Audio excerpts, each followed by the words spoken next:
Le nombre et la façon dont les électrons sont organisés autour du noyau d'un atome déterminent les propriétés chimiques d'un élément. Cette organisation électronique est décrite par la mécanique quantique.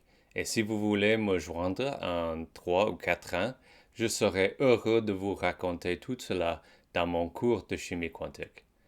En attendant, parlons d'une idée fondamentale de la mécanique quantique et du ukulélé. Afin de simplifier certains calculs et d'améliorer le modèle physique de la lumière infrarouge, Max Planck a présenté au monde l'idée que les niveaux d'énergie sont quantifiés selon l'équation ici, où n est une valeur entière, 1, 2, 3, etc., nu est la fréquence et h est une constante, avec une valeur d'environ 6,626 à 10 à la négative 34 joules seconde.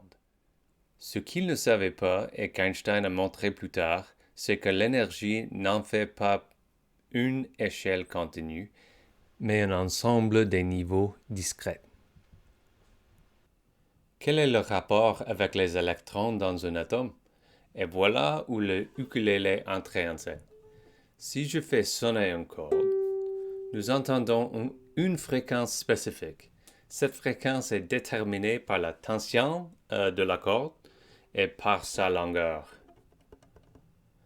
Vous réglez la fréquence d'une corde de ukulélé en ajustant la tension de la corde, la force qui tire la corde. Dans un atome, c'est la charge positive du noyau qui détermine la tension d'un électron.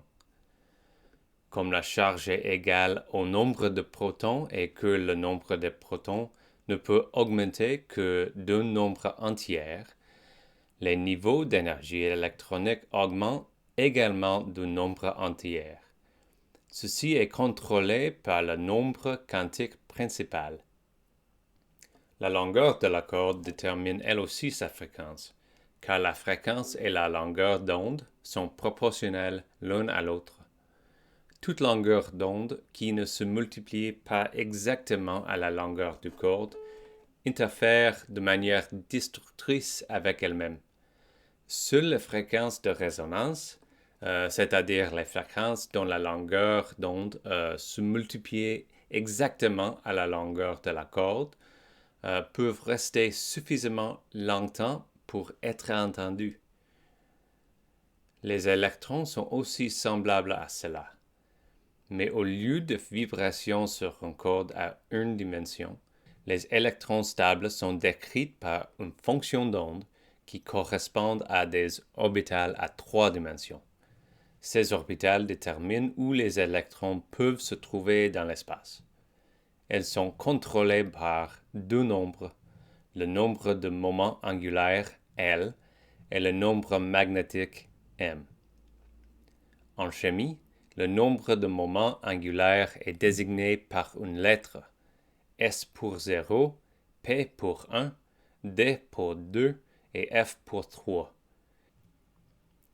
Il peut y en avoir d'autres, bien sûr, mais jusqu'à présent, ils sont suffisants pour couvrir les éléments connus.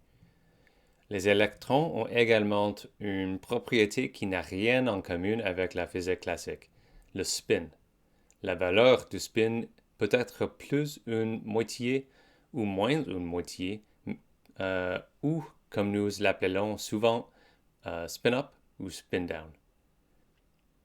Aucun électron dans un système atomique ne peut avoir le même ensemble de nombres quantiques. Donc, pour chaque orbital à chaque niveau d'énergie, il peut y avoir un maximum de 2 électrons, spin-up et spin-down. Comme tout ce qui se passe dans la nature, électrons remplissent le niveau d'énergie disponible le plus bas. Ainsi, lorsque nous remplissons les orbitales atomiques, nous commençons par le plus petit nombre et nous montons.